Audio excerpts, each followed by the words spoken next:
uma rodada de perguntas para os debatedores. Quem? Você podia, por favor, se identificar? O meu nome é Cláudio. Eu queria primeiro saudar o professor Adilson de Oliveira, foi meu professor no curso de mestrado no COP. Muito tempo, né? Eu fico muito... Eu queria dirigir a pergunta a você, Adilson. Eu queria... o seguinte, eu trabalho em fazenda e eu convivi com a questão da Vale Sul, porque eu tive que trabalhar com a Vale Sul, e a Vale Sul teve que sair do Rio de Janeiro, teve que parar as operações por causa da questão energética. Quer dizer, o custo para produzir alumínio era muito alto. E o Rio de Janeiro não oferecia condições para nas atividades dela. E agora nós estamos vivendo um novo período em que se diz que o aumento da produção de gás favorecerá a questão da criação de novas usinas no Estado. Nós temos aí o exemplo do Porto de Açu, lá no norte de Campos, e parece que vão duas elétricas até 21, e já tem a perspectiva de mais duas depois desse. Então, eu gostaria de perguntar que seria uma possibilidade você, tendo no Estado esse aumento da produção de gás, você diminuir o custo da energia, podendo atrair mais empreendimentos industriais para vir para o nosso Estado, né? Até mesmo a Vale Sul, que infelizmente teve que sair porque não pôde competir com outros estados em função do problema, que já foi citado, o problema da energia, né? Aí, né, o professor Estrela falou da questão energética, né, que o Brasil não tinha isso. Então, foi importante. Bem, era isso a minha indagação, se seria viável para o Estado, né, esse aumento da produção de gás, com a diminuição do custo da energia, uma possibilidade da gente ter mais industriais. Agora, eu queria fazer uma observação. O senhor falou da questão do acordo aí do Mercosul, isso é fora da coisa. Hoje nós tivemos a notícia que o parlamento austríaco vetou esse acordo, né? A gente não sabe o que vai acontecer, né? Mas, infelizmente, não foi uma boa notícia, né? Bem, era isso aí. Obrigado, parabéns aos expositores aí. Bruno Sobral.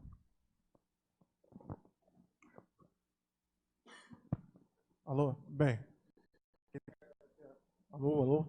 Queria agradecer a presença da mesa, de todos, né? Eu, como coordenador da Rede ProRio, a gente sabe o esforço que eu, a Flávia, a Glória, tivemos aí para dar prosseguimento a esse tipo de iniciativa, né? Com o Corecon aqui sempre, dando aliado, apoiando. Então, agradeço que a gente conseguiu fazer essa mesa substantiva, como assim nós desejamos, né? E, propriamente fazendo a minha pergunta, e, aliás, agradeço a presença dos meus alunos que vieram em peso ali ao final, ali. Então, estão ali também, dessa vez, nós contamos ali, isso vai me ajudar bastante, inclusive, nas aulas, tá? Porque a gente dá aula de economia fluminense, algumas das questões que foram colocadas aqui, a gente vai depois, com certeza, debater lá. Sobre as perguntas específicas que eu queria fazer, né? Primeiro, aproveitando muito da fala da Estrela, mas também do professor Adilson, a questão de sede de projetos de engenharia. Como ser um desafio para uma região como o Rio de Janeiro, né, desenvolver essas sedes de projetos de engenharia. Né, que eu estou falando isso porque esse é um debate que a gente tinha na fase que estava tendo investimentos da Petrobras e tudo mais, e mesmo assim estava difícil para o Rio de Janeiro desenvolver essas sedes de projetos de engenharia. Na própria área da indústria naval, isso era uma coisa que se colocava. Ou seja, a gente não conseguia aumentar o conteúdo local se não desenvolvesse aqui os projetos. muitas vezes os projetos eram feitos fora do Brasil, mesmo naquela época, quiçá agora. Então, esse é um desafio que eu queria, e particularmente desse ponto de vista regional, né? Como uma região pode fazer uma política para estimular ser sede de projetos. Ok? E para o Adhemar, em particular, eu queria, se possível, né, uma recomendação de quais frentes de trabalho a gente poderia pensar numa rápida recuperação do emprego no estado do Rio de Janeiro. É claro que, tomando como uma conjuntura, que provavelmente a gente não vai ter um cenário de grandes investimentos, a não ser que destrave ali, alguma política nesse sentido, o federal sinaliza que pode ser alguma coisa. Mas, mesmo considerando isso, como é que a gente, em termos de Estado de Janeiro, poderia pensar em fazer algumas frentes de trabalho para uma rápida geração de emprego ali? Então, essas eram as duas perguntas que eu queria fazer. E só reforçando um último ponto, né? A questão da petroquímica, né? E a questão do Comperj, o desafio hoje, que o próprio Guilherme Estrela pode, às vezes, ver e colocar sobre essa questão, que já foi colocado pelo atual presidente da Petrobras, que pode ser que nem refinaria ocorra mais no Comperj. E que o Comperj vire uma mera termoelétrica. Isso. Então, se puder também, de alguma forma, fazer uma observação, o ponto não é bem uma pergunta, mas para a gente aprofundar esse debate aí, o risco do Comperj regredir ainda mais na sua... Ângela, você pode pegar para ela, por favor? Obrigada. Bom, boa noite a todos e a todas. Primeiro quero agradecer ao esse ciclo. É muito importante, realmente, quando a gente acompanha pelo jornal, né? Sou economista há muito tempo também, não vale a pena falar. E fico feliz de ver os alunos, tá? E isso faz com que eles pensem e repensem a profissão que escolheram, né? Diretamente, porque nós temos todos fora, né? Então, eu vejo que pensar o Estado do Rio de Janeiro e pensar o município do Rio de Janeiro envolve, de fato, pensar as eleições do ano que vem, né? Isso nós estamos vendo já os acordos serem feitos, essa forma como tudo está sendo já caminhando. E aí, de que maneira nós conseguiríamos trabalhar esse crescimento para o Rio de Janeiro, que não estamos falando estamos falando de um crescimento econômico para o Rio de Janeiro, de modo a recuperar trabalho e emprego. O trabalho tem o trabalho autônomo, que todo mundo vê, o informal, mas o emprego que dê um pouco mais de segurança às pessoas, nós não estamos vendo acontecer. E aí eu volto, assim, para ser bem rápido, eu coloco para todos vocês que eu gostei muito da mesa. Cada um tocou um ponto que, para mim, foi bastante importante e foram se complementando. Talvez tenham feito, enfim, um acordo anterior, foi falando, e a complementação. A Adhemar complementou muito bem o que estava sendo colocado especificamente com relação à área do petróleo. E aí eu volto ao petróleo, volto ao Comperj, porque, na verdade, eu estava pensando, aqueles municípios do entorno, né, do Comperj, que já haviam até formatado um consórcio, que no momento eu não estou me lembrando o nome daquele consórcio, que era um consórcio que dava uma forma de crescimento aos municípios, que são municípios que têm uma baixa qualidade de vida, baixa economia não muito forte. Então, pensando o Estado do Rio de Janeiro, pensando a questão que se tem de ter o crescimento desses municípios, né? Porque o Rio de Janeiro não cresce sozinho, o município do Rio de Janeiro sozinho não existe, a Baixada está aí em torno, né? E todo o Estado precisa crescer. Então, pensando, dando um recorte ao Comperj, já que está no petróleo, que é uma coisa óbvia também, de que maneira aqueles municípios do entorno, se o Estado, a rede, pode pensar alguma coisa que favoreça aqueles municípios e como anda a história do consórcio. Se você tem ideia desse consórcio, porque eu já perdi essa história. Obrigada. Gustavo. Boa noite a todos. Me chamo Gustavo, eu estou provisoriamente na coordenação da Associação Brasileira dos Economistas. E eu queria saudar esse esforço, né, porque o Corecon e a desde o início dessas empreitadas, e isso é parte de um esforço coletivo de várias frentes em voltar e voltar a discussão sobre o marco dos ataques aos direitos sociais, direitos estabelecidos no Pacto da Constituição de 88, enfim, e toda essa questão que envolve os ataques mais frontais à democracia. Facebook, porque eu cheguei atrasado pra caramba, mas eu vim ouvindo várias falas no desse, eu vim ouvindo algumas falas, perdi uns pedaços e tal, enfim, porque nossa rede também é muito boa, né, de telecomunicações, né? Mas, assim, como foram feitas algumas perguntas assim, que eu gostaria de fazer mesmo, eu queria para uma visão um pouco mais da questão política, que foi falada aqui, né, em vários momentos, de certa forma.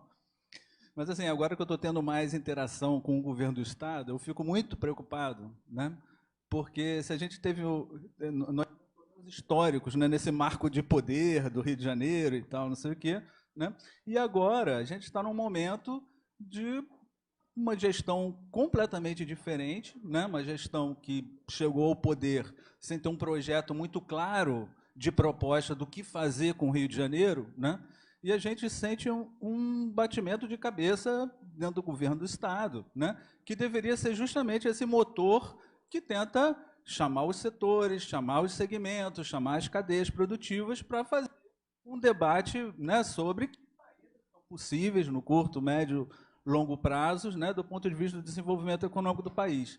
Então, eu queria ver se vocês poderiam dar uma pincelada, né, muito complexo, mas se poderiam dar uma pincelada nessa questão do marco de poder e do marco institucional do Rio de Janeiro e o quanto isso vai ser um entrave daqui para frente na busca de qualquer solução, né? Se não houver uma reorganização do sistema político e partidário, vai ficar difícil levar adiante qualquer projeto de desenvolvimento para o Rio de Janeiro.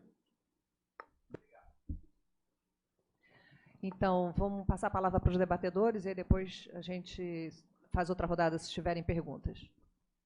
Estrela, pode ser? Bom, o Cláudio fez a pergunta primeiro ao Adilson, né? Mas eu vou pegar aqui do professor Bruno. É o seguinte, problema dos projetos, né, Bruno? O que é que aconteceu? Na verdade, foi uma interrupção de um programa mais amplo que nós tínhamos, que inclusive constava a construção do tanque oceânico no FRJ. Eu era ainda superintendente do SEMPES quando a necessidade do tanque oceânico surgiu, mas era muito caro. E naquela época, isso era década de 80, nós não tínhamos verba suficiente para construir o tanque na COP, né? Isso foi feito, né? Quer dizer, a construção do tanque veio justamente para dar melhores condições e embasamentos de engenharia e técnico-científico para que os projetos fossem feitos no Rio de Janeiro, né? No nosso âmbito e no âmbito das empresas de engenharia que serviam com a Petrobras, inclusive a COP, né? Então, isso foi todo interrompido, né?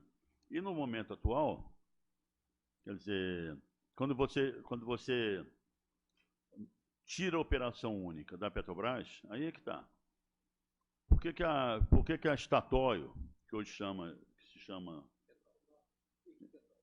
Hein? Não, a Statoil hoje tem outro nome. Equinor. Por que a Statoil comprou o Carcará?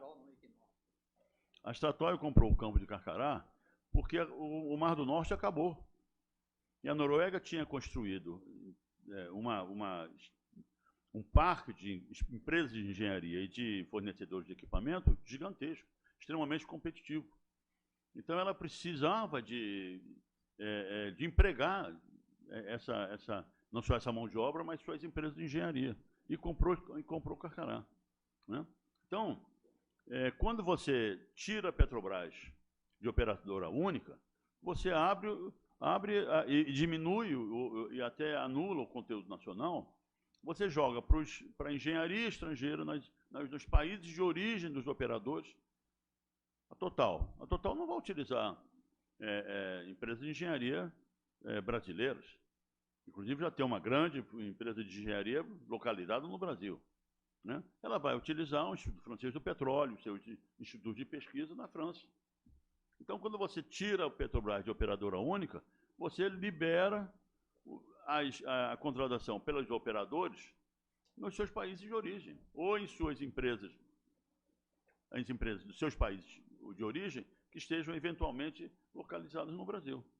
Então, isso é um ponto absolutamente fundamental, quer dizer, e foi isso, o primeiro ponto que mudou no marco regulatório foi tirar a Petrobras como operadora única. Então, isso aí é fundamental. É o operador único que define engenharia, equipamentos, projetos básicos, essa coisa toda. A gente perdeu isso. Né? Quer dizer, temos um tanque oceânico que custou uma nota preta, sabe, de 5 a 10 milhões de dólares, e não sei se ele está sendo utilizado na COP. Porque as empresas, a gente utilizava serviço no Canadá, por exemplo, as empresas utilizam nos seus países de origem. Então, isso é um problema extremamente sério. Né? Voltando agora ao Comperj, né, o que você falou, que hoje vai ser uma termoelétrica. Por que vai ser uma termoelétrica? Porque a empresa não tem mais, a Petrobras é gerida como uma empresa privada. Então, é muito melhor você montar ali uma termoelétrica com o gás do pré-sal, porque o Comperj é um exemplo de como é que o setor petrolífero ele evolui. O Comperj foi bolado e projetado para consumir o óleo pesado da bacia de Campos. E nós não tínhamos gás. Né? Então, a coisa veio evoluindo, o gás entrou, o gás do pré-sal entrou, e com óleo leve do pré-sal, então vamos transformar aquilo numa refinaria. Né? Eu ainda estava como diretor, como decidimos transformar aquilo numa refinaria com o gás do pré-sal. Mas entra uma gestão privada que é o lucro. Então, nós vamos botar ali uma termoelétrica com o gás do pré-sal. Está entendendo?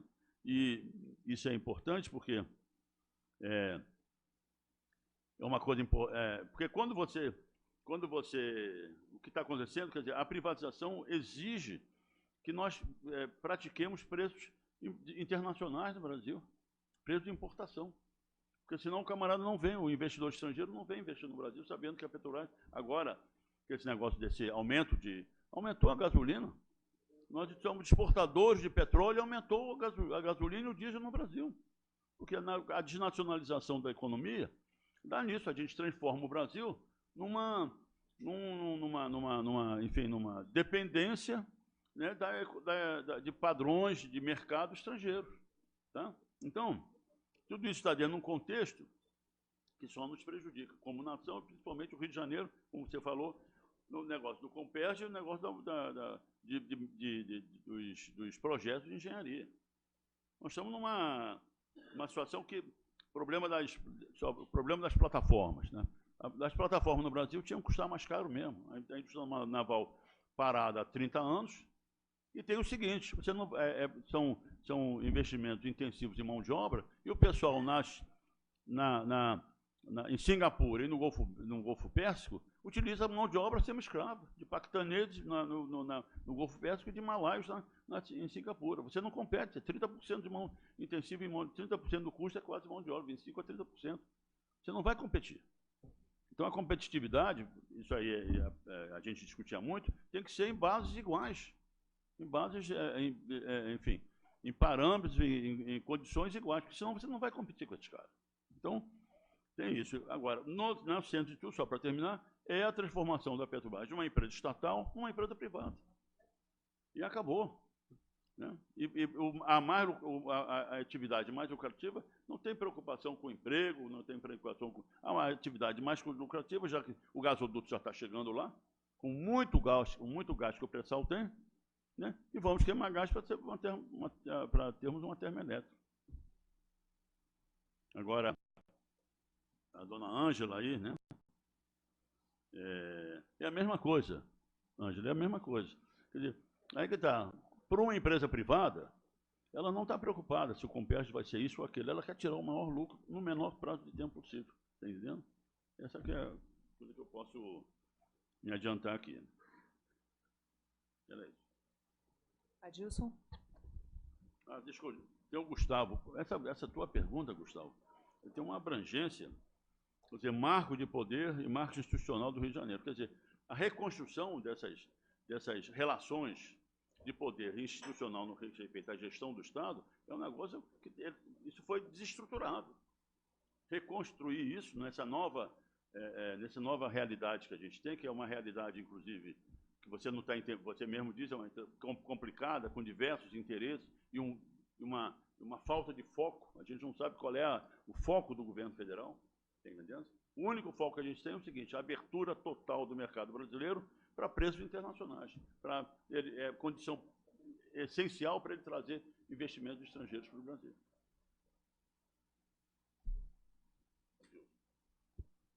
Eu vou começar pelo Cláudio. Eu acho muito importante que você chamou a sua atenção para o gás natural. O governo está dando uma importância enorme ao gás natural, na minha opinião, com toda a razão. O gás natural é uma tremenda oportunidade para a economia brasileira, em particular para o Rio de Janeiro. Infelizmente, as pessoas estão deixando tudo na mão do governo. E aí ele fala essas maravilhas e ninguém discute. É uma oportunidade enorme, mas tem um problema, não vai ser fácil trazer o gás natural até aqui. Os investimentos necessários na logística para trazer o gás natural, primeiro para ele chegar aqui na costa, para levar da costa até os centros de consumo, vai ser um investimento monumental. E a regulação atual é absolutamente avessa a isso, inclusive do setor elétrico. O setor elétrico não quer gás natural. A regulação do setor elétrico diz o seguinte: Deus nos livre do gás natural, ele vai competir com as nossas hidrelétricas, nós somos contra isso. Tá certo? Então, há um problema enorme aí que tem que ser trabalhado.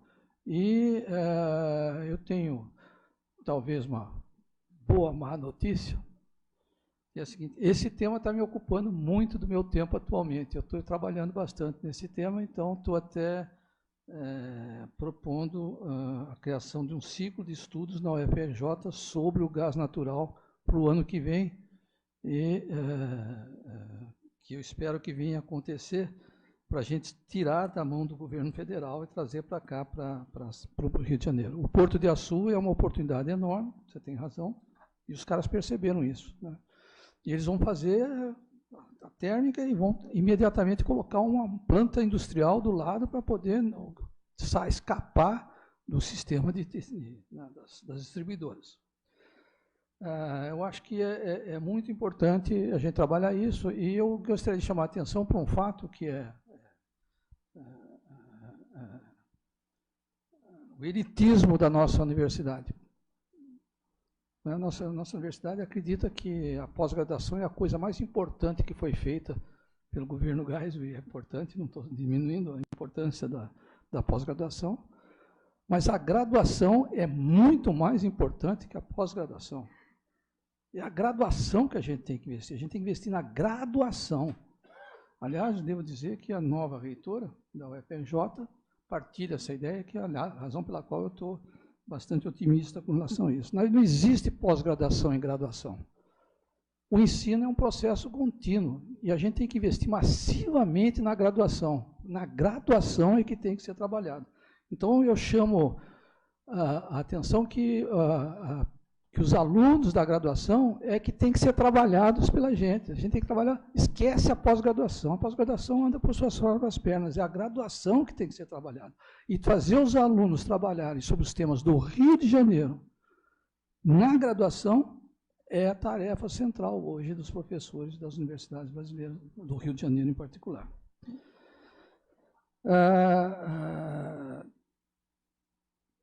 Isso pode ser feito por quê? Tem uma massa financeira monumental pela cláusula de P&D, cláusula de PID, não sei se todos sabem, mas 1% das receitas das empresas petrolíferas deve ser gasto com pesquisa e desenvolvimento. Tudo isso vai para a pós-graduação. Uma parcela enorme vai para a pós-graduação, outra parcela vai para as empresas gastarem com seus centros aí fora do Brasil. Não, mais articulados, né? Inclusive, eu fiquei chocado um dia quando uma universidade inglesa me procurou para saber como é que fazia para criar um centro de pesquisa inglês aqui no Rio de Janeiro para usar os recursos da cláusula do PID. Né? Falei, pô, meu Deus do céu, onde nós estamos chegando, né? Então, eu acho que falta trabalhar, é preciso sair daqui e ir lá na ANP e falar, vou acabar com essa história que o dinheiro tem que ir para a pós-graduação, o dinheiro tem que ir para a graduação, como fizeram os noruegueses. Mas tem massivamente na graduação, é na graduação que se formam, não é na pós-graduação, é o pessoal que já não precisa mais do dinheiro da cláusula de PID. Esse pessoal tem que trabalhar com o seu próprio recurso, ele que vai atrás. Eles têm condições de arrumar dinheiro, tem que ir até a graduação. Então, acho que é uma coisa para ser feita. E aqui eu tenho uma crítica ao meu amigo sobre engenharia, meu amigo Estrela, que talvez, não sei se ele vai gostar do que eu vou dizer agora, mas durante um tempo, qual é o problema da engenharia brasileira? Todo o conhecimento da área de petróleo brasileiro está centrado no CENPES. E o CENPES não quer abrir mão desse conhecimento de forma nenhuma para os engenheiros brasileiros. Eles são contra. Eles dizem, isso aqui é nosso, isso aqui não pode sair daqui, não pode ir para os engenheiros brasileiros, tem que ficar aqui dentro da Petrobras, porque a capacidade é nossa, nós que desenvolvemos, nós que construímos. E eu falava, meu Deus do céu, se não sair do CENPES, não vai para lugar nenhum. Um dia os caras vão privatizar e tchau, acabou a nossa capacitação. Então, eu acho que está na hora de o CENPES abrir e falar assim, olha, eu quero parceria com as empresas de engenharia brasileira, eu quero participar de um projeto de cooperação com as empresas de engenharia brasileira para desenvolver capacitação de engenharia nacional com o CENPES. O CENPES é parceiro, o CENPES não é o dono aliás, porque todos os recursos dele, na verdade, são recursos da população da União, recursos do Brasil. Então, não é da Petro, como diz o meu amigo Estrela, não é da Petrobras, esses recursos são do Brasil, são da União e do brasileiro. Então tem que ir para os brasileiros, sai do CENPES e vai para os brasileiros. Mas se for lá no CENPES, meu Deus do céu, os engenheiros quase batem na gente. Quando eu falei isso, disseram que eu estava contra a Petrobras, porque na verdade tem assim o seguinte, né? Ou você está com a Petrobras ou você está contra a Petrobras, é que nem hoje, né? Ou você está com o PT ou você está contra o PT, não existe outra alternativa. Você não pode ser uma pessoa que tem visões diferentes. Né? É uma visão que... Se você pensa, você não é uma boa pessoa. Pensar não é uma proposta boa. Proposta boa é você se alinhar com as pessoas que já são iluminadas e que dizem para você o que você tem que pensar. Como eu não sou iluminado e gosto de pensar, eu tenho dificuldade de conviver com essas posturas. Adilson, pois não. O Adilson abriu a discussão, então a gente vai sair daqui entre 11 horas e meia-noite. Agora, eu queria falar, só para terminar, vou dar a palavra ao Estrela. Eu fui citado. Tem direito, mas tem direito à tréplica? Então, tá bom. Deixa eu só falar o seguinte, com relação à refinaria. Nós estamos vivendo uma coisa esquizofrênica. O Brasil, como eu falei um pouco antes, está se tornando um país dependente da importação de derivados de petróleo. Nós éramos, vejam bem, o Geisel fez uma política seguinte, nós vamos ficar absolutamente autossuficientes em derivados, ainda que a gente seja dependente da importação de petróleo. Agora nós invertemos, nós somos exportadores de petróleo e importadores de derivados, porque não queremos construir refinaria. E ninguém vai construir uma refinaria no Brasil nova. Por quê? Se eu tenho um governo que diz o seguinte, eu vou vender uma refinaria que já funciona e opera, ou vou construir uma nova, eu vou comprar que já funciona e opera. Não vou construir coisa nova. Inclusive, se eu construir, vou competir comigo. Eu quero ser monopolista, quero que ninguém entre, quero ficar sozinho nisso.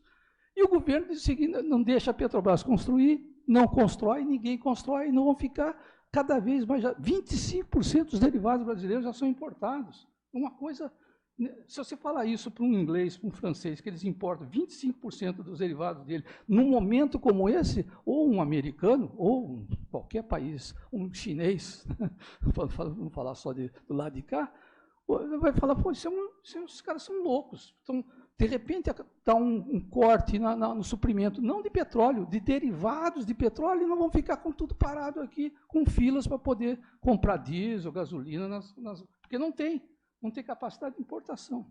Então, acho que esse é um outro elemento que eu só queria chamar a atenção, e eu acho que o Comperj mereceria uma atenção muito grande aqui do Estado. Mas eu não quero polemizar mais, além de chamar discordar mais uma coisa do meu amigo Ademar, que disse o seguinte: nós precisamos pensar no Brasil e depois uma solução aqui. Eu acho que é o contrário, Ademar. Esquece o Brasil. A capacidade do Rio de Janeiro equacionar alguma coisa do Brasil é zero. Zero. Pensa no Rio de Janeiro. Concentra todo o esforço analítico que você tenha e que nós tenhamos no Rio de Janeiro e deixa o Brasil para os paulistas resolverem, porque os paulistas não vão conseguir resolver. Eles que não conseguem resolver, deixa eles lá que se virem com Bolsonaro e outros caras. Vamos nos encontrar aqui no Rio de Janeiro. Estou sendo bem polêmico, porque para animar um pouco, né, Glória? Porque senão isso aqui fica uma coisa entre amigos, todo mundo gosta um do outro, somos todos ótimos, tem que ter um pouquinho de caldo para falar o seguinte, eu vou dizer o seguinte: não entendo nada de política, não conheço política, não gosto de político e não participo de movimentos políticos.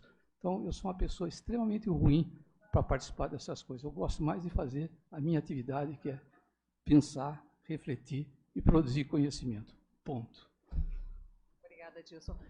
Eu vou passar a palavra para o Ademar e depois eu dou o direito à defesa do companheiro Estrela.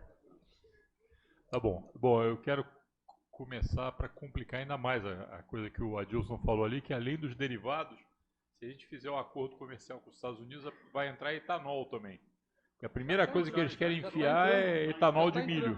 Já está entrando. Não, mas vai entrar massivamente.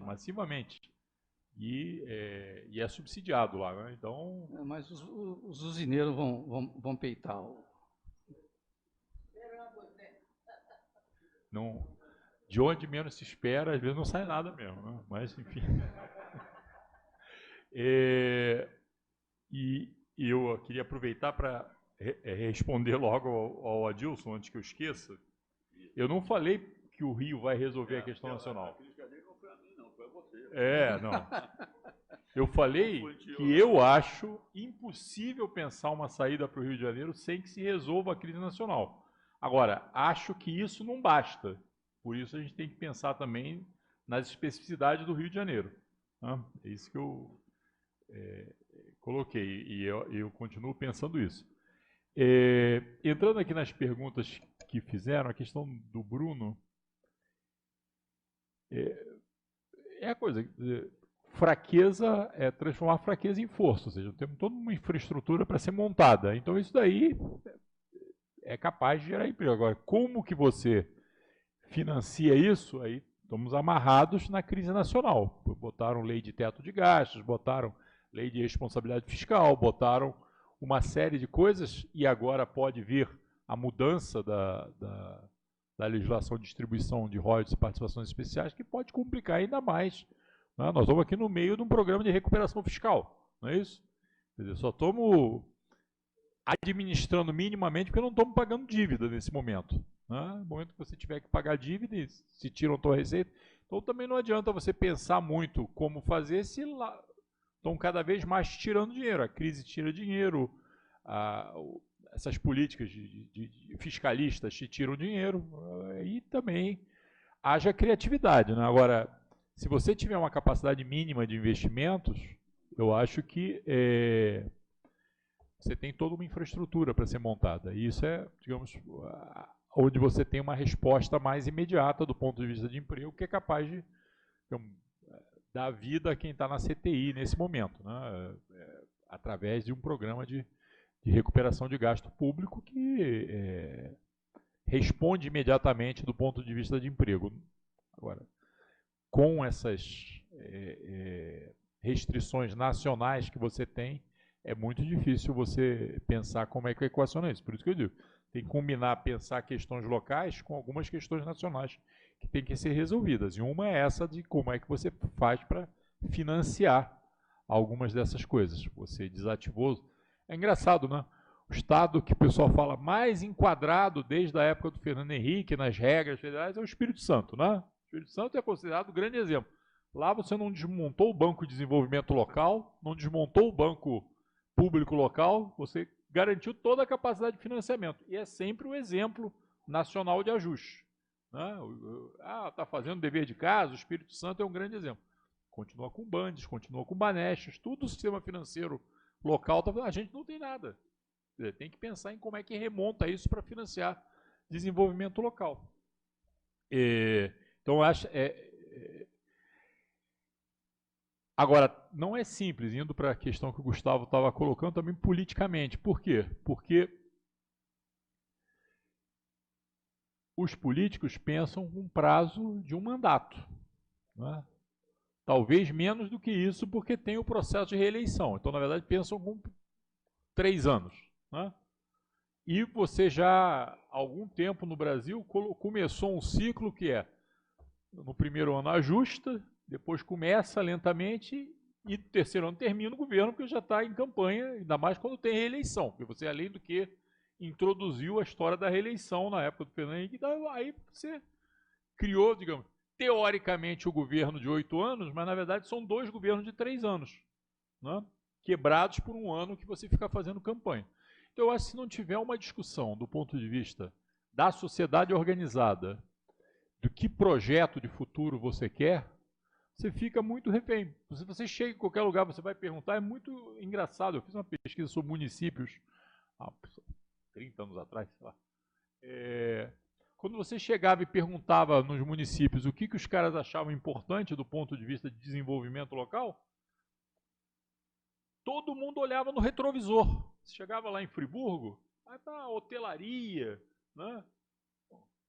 Bem, hotelaria, você vai alavancar desenvolvimento com hotelaria? Não vai. Nem em Friburgo você faz isso. Então, o único lugar das regiões do Rio de Janeiro onde o pessoal via a importância na indústria era o sul fluminense, porque você tinha uma tradição de indústria, por causa da CSN, não sei o quê. Você tinha a academia militar, que pensava em industrialização desde sempre. Então, lá era o local em que você tinha alguma sinalização. O resto era olhar no retrovisor. Então o cara já teve pecuária, não importava você mostrar que os números da pecuária estavam desaparecendo no município. O cara falava, não, é pecuária, temos que inventar pecuária, reinventar nossa pecuária.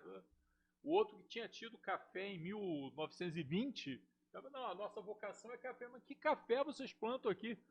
Ah, tem uma outra. É isso. Né? Então, o olhar de desenvolvimento era mais um olhar. E eu acho que para o nível do Estado também. Eu não sei quando caiu o petróleo de presente, aí o pessoal olha, tem alguma possibilidade aqui na área de petróleo.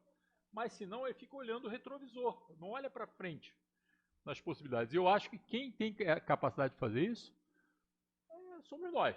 Nós o quê? A academia, nós, a sociedade civil, os conselhos, os sindicatos, os organismos da sociedade têm essa capacidade de tentar pensar e sair, digamos, dessa caixa que te condena a olhar o desenvolvimento no retrovisor. Né? E eu acho que, para isso, você precisa, de alguma forma, recuperar um mecanismo que se chama planejamento. Né? E você, com essa visão mercantil das últimas 2 décadas, acabou, mesmo nos governos que pensaram em desenvolvimento de alguma forma, não tinha uma perspectiva de planejamento de longo prazo. Né? Desde a década de 90, você acabou com uma perspectiva de pensar planejamento, não é um planejamento centralizado, não estou falando de plano quinquenal, estou falando de pensar planejamento de desenvolvimento. Desenvolvimento supõe encadear coisas que você vai ter que pensar num prazo longo. O prazo longo não são 3 anos. Né? Tem coisa que você não monta em 3 anos. Então, se você não pensar isso e não estabelecer mecanismos dentro da democracia, mas que pense o período mais do que um mandato, né, é uma equação complicada. Mas você tem que montar isso, senão você não vai ter desenvolvimento. Né? Desenvolvimento, digamos, coisa concatenada de alguma forma, num prazo longo, articulando setores diferentes, só por uma casualidade absurda, né? Então eu acho que a gente vai ter que pensar isso de alguma forma, pensar como estabelece vontade política a partir da sociedade e que isso possa se refletir nos parlamentos, nos executivos e ganhar projeção de longo prazo. Escapar de alguma forma dessa visão curto-prazista que amarra não só os municípios, né, você olha, e nem as coisas mínimas. Você vai chegar aí em Itaboraí, o cara vai dizer, não, nós temos uma vocação cerâmica. Bom, beleza, né? Porque o gás pode alavancar uma mudança de patamar na produção cerâmica, né? A produção cerâmica não precisa ser artesanal e fazer tijolo lá tocando lenha, né? Pode ser uma coisa um pouco mais sofisticada, inclusive você dá salto. Mas ninguém nunca falou nisso. E você realmente tem uma tal da vocação cerâmica naquela região, mas nunca deu um salto do ponto de vista, inclusive, de melhoria tecnológica. Então, digamos, inclusive, para quem olha no retrovisor, fazer esse debate, não, tudo bem, você pode ter uma vocação, mas como é que você dá um salto no que você diz que é tua vocação? Né? E ali, Itaboraí é a área do Comperj, né? É a área do Comperj onde vai entrar o gás e o gás vai passar batido pela indústria cerâmica e vai para outro canto, né? Quando você podia dar um salto. Ver essas coisas, identificar essas oportunidades, eu acho que seria fundamental.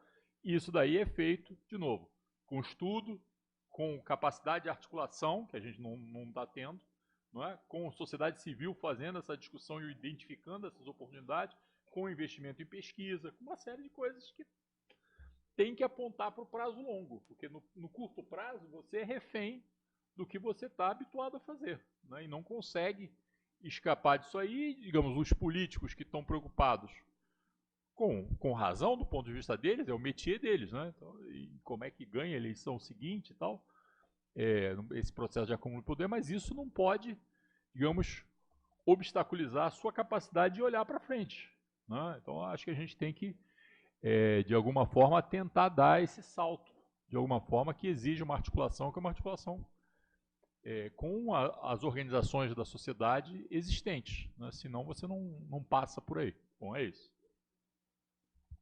Obrigada, Edmar. Estrela, você tem direito à defesa. Bom,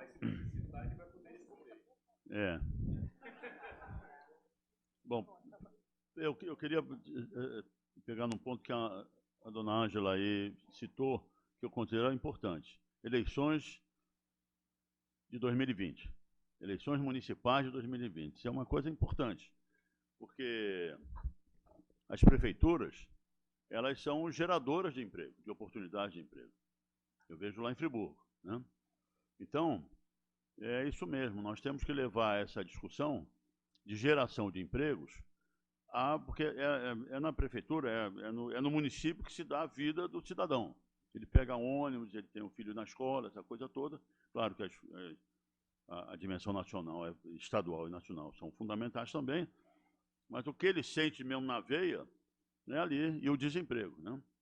Então, na verdade, eu cito a cidade onde eu moro, a prefeitura não tem essa visão, né, do seu papel social de estimular a criação de empregos, por qualquer que seja, até utilizando isenções do ISS, onde o prefeito pode atuar. Isso é uma coisa importante, sim, né? E também aproveitar a eleição municipal para discutir também temas do Estado e de regionais. Friburgo é um polo regional que tem que articular com os outros municípios para a gente melhorar, principalmente, a questão de emprego. Muito bem. A Adilson aí, sobre o SEMPES não querer abrir, né? É o seguinte, eu aprendi tecnologia lá no SEMPES, e com o professor Pirrói Longo. Né? O professor Pirrói Longo diz o seguinte: ciência você publica, tecnologia você rouba. Não é o que a gente está vendo com a Huawei aí? Essa não é a realidade mundial? É isso. Então, é no projeto básico que você define tudo. Né? E o Adilson sabe disso, mas é muito melhor que eu. Hein? É no projeto básico. Então, você discutir numa empresa que tenha tecnologia na área de exploração e produção, principalmente, como raiz de atuação, você discutir até onde a gente vai liberar para a empresa de engenharia privada brasileira ou não liberar, isso é complicado. De qualquer maneira, até aconteceu na minha época, que eu estava no Simples, um grupo de engenheiros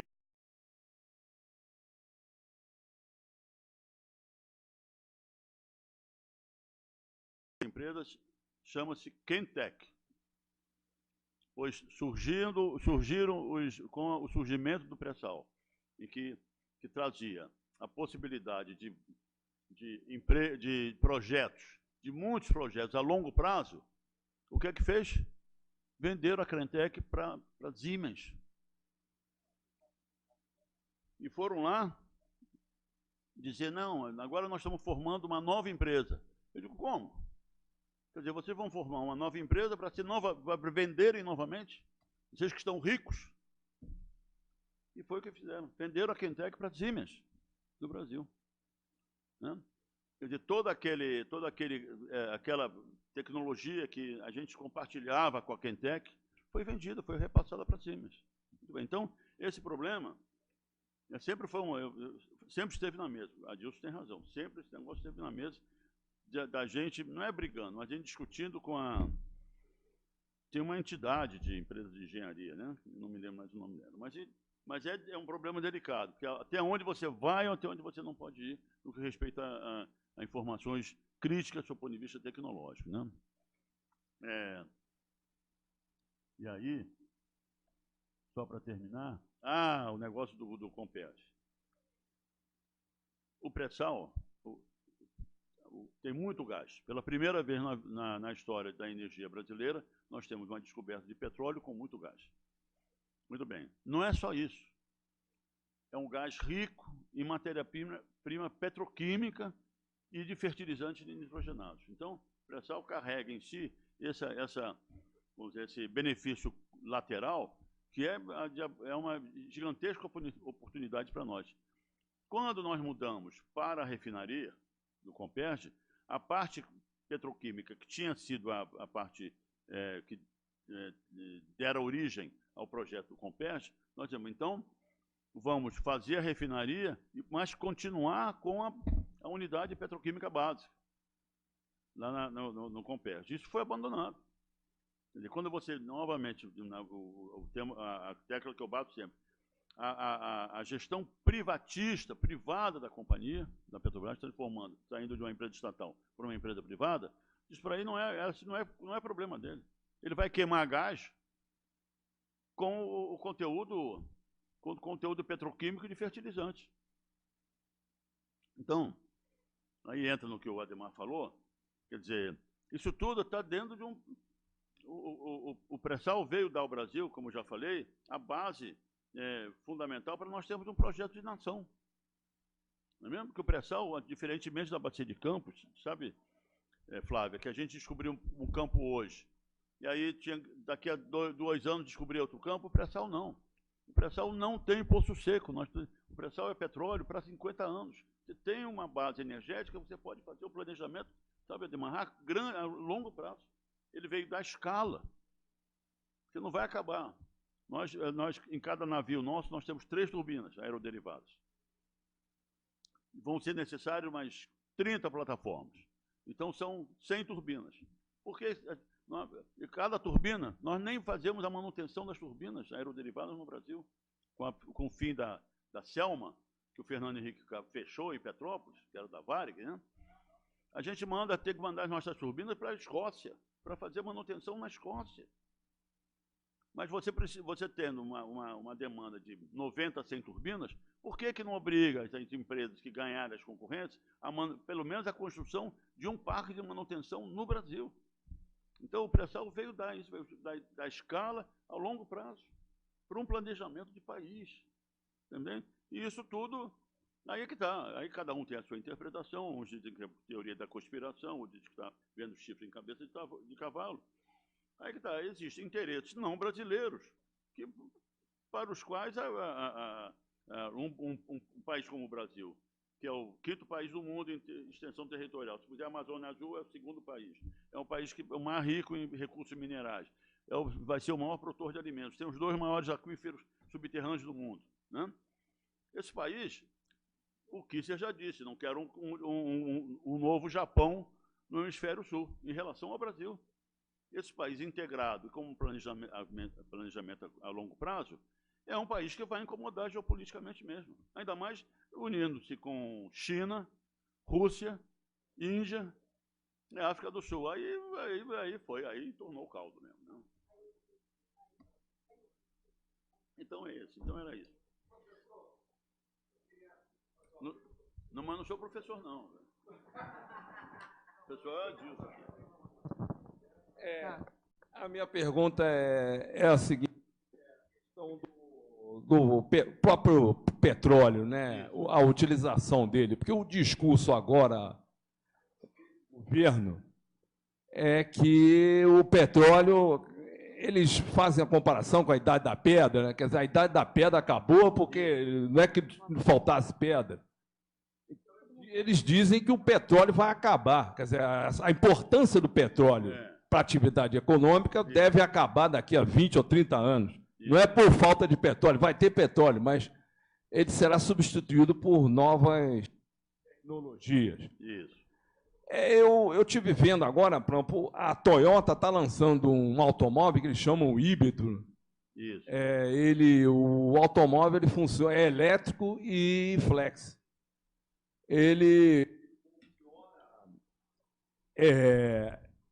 A energia elétrica, ele não precisa carregar o automóvel, não precisa carregar. Apenas freando ou acelerando, ele próprio recarrega a bateria e o carro não precisa de carregar, porque quando eu estive na França, eu me lembro de ela tinha aqueles carros lá que botava tomada. Então, a minha dúvida é essa. Eu queria a posição do senhor dessa questão aí. O petróleo, a utilização econômica dele, ele vai perder esse discurso, até que ponto ele é válido? Quer dizer, o petróleo poderá perder a importância que ele tem hoje, daqui a um determinado tempo aí que eu não posso precisar? Quer dizer... Excelente pergunta, porque o pessoal jovem, inclusive, é muito ligado.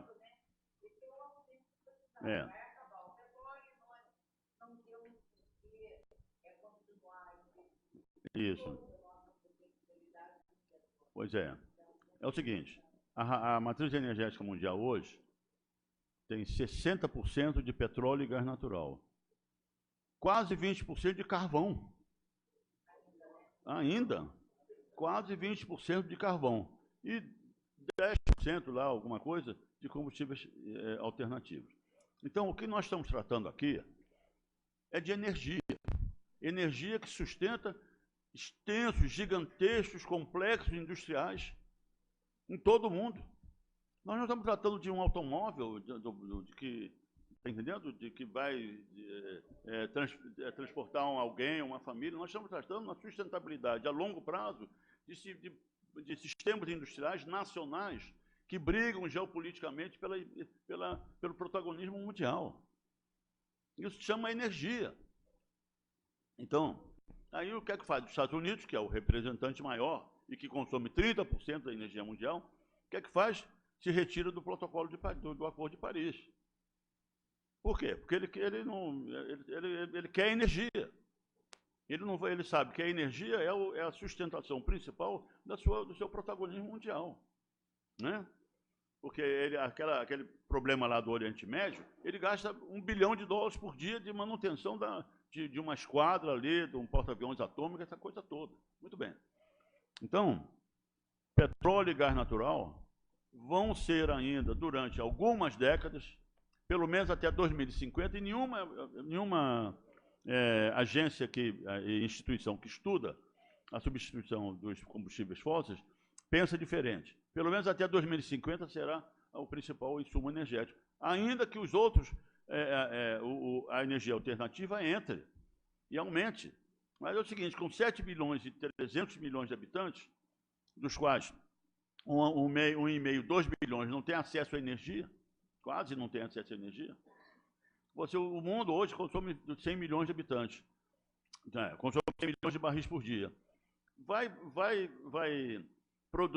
consumir 120, 130 milhões de barris por dia na hora que você começa a elevar o padrão de vida das pessoas, né? Então, nós não estamos tratando aqui do Toyota, nem do camarada, nós estamos tratando da sustentabilidade a longo prazo de complexos industriais de países hegemônicos no planeta Terra, né? Os Estados Unidos está abrindo lá a reserva do Alasca para perfuração petrolífera. Os Estados Unidos atenuou as exigências ambientais para a produção de carvão na costa leste americana. Então, é isso aí. Não estamos. A coisa é muito mais pesada do que um carro elétrico, um carro, tá entendendo? Que parece uma coisa de hobby e tudo mais. Então não é isso. A gente está tratando de hegemonia geopolítica mundial, né? E além do mais, como eu disse, a nossa matriz energética é muito bem equilibrada. Quando a gente vai consumir 5 milhões de barris por dia, porque tem que consumir 5 milhões de barris por dia, um país desse tamanho, com a nossa desigualdade social gigantesca, não vai ter lugar para o petróleo, vai ser necessário petróleo e gás natural, e as alternativas que nós estamos muito bem na nossa matriz energética. Então, é isso, está entendendo? Que essa é a realidade mundial. Não tem o que fugir, a menos que haja uma virada, né, que, de acordo com os acadêmicos, não está no horizonte, em termos de substituição do petróleo e gás natural, que tem uma eficiência energética gigantesca em relação, por exemplo, ao carvão. Hein? 2050, até 2050, petróleo e gás natural serão a maioria do principal insumo energético da humanidade.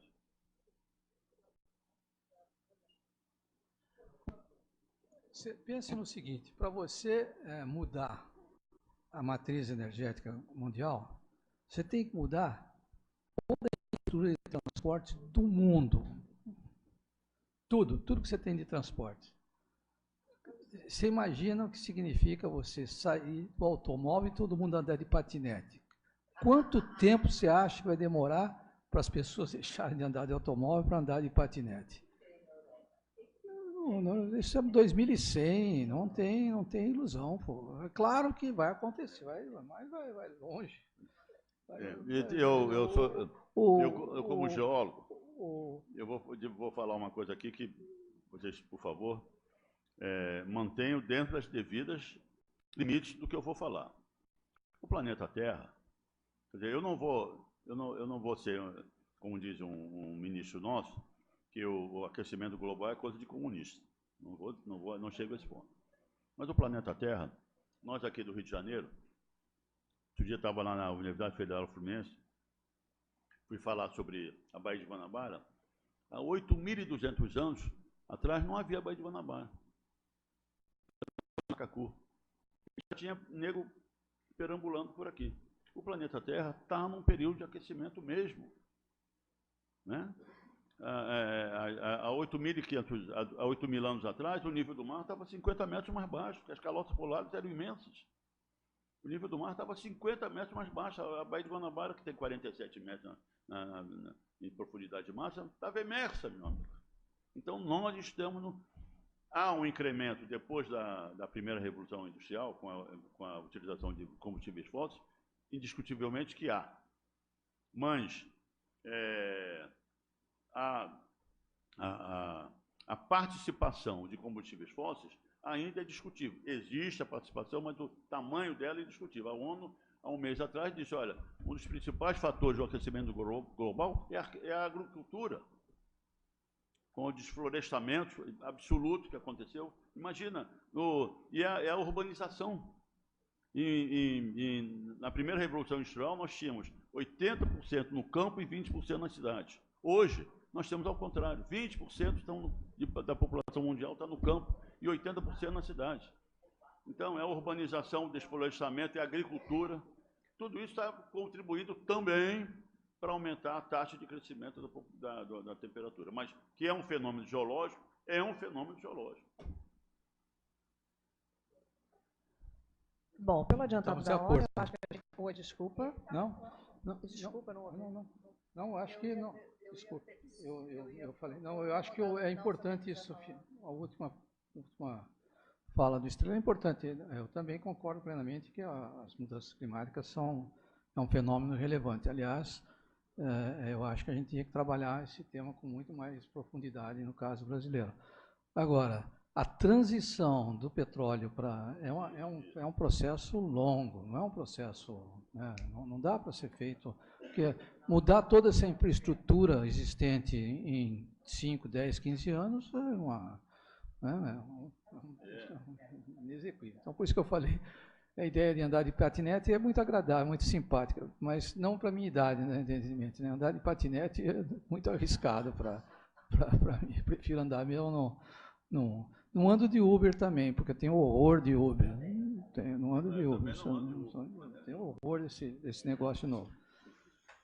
Bom, mas tomei já mais tempo do que eu deveria, né? Ademar, quer fazer alguma consideração final? Podemos encerrar? Então, a gente encerra aqui nosso debate. Tem um livro sendo vendido lá fora, a Clícia está aqui autografando, quem ainda não comprou e quiser comprar. E estejam convidados para a próxima sessão, que vai ser em novembro, dia 13 de novembro, mas a gente vai disparar depois os convites pelo Facebook.